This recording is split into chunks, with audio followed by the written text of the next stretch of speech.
In this clip, I have a really dirty Mazda 6 here.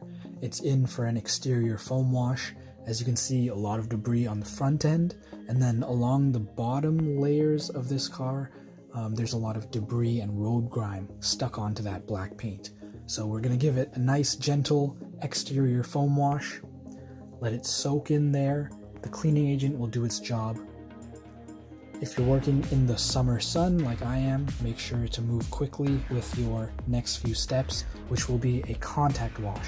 I was using a 2-bucket method, spraying my foam gun to lubricate the area, and then going in there with a microfiber mitt or a microfiber cloth. As you can see, these shots of the foam look amazing and it's super satisfying.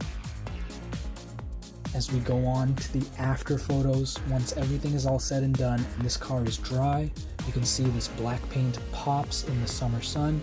All that debris that was on the front end and the lower portions, they're all gone. It's looking great.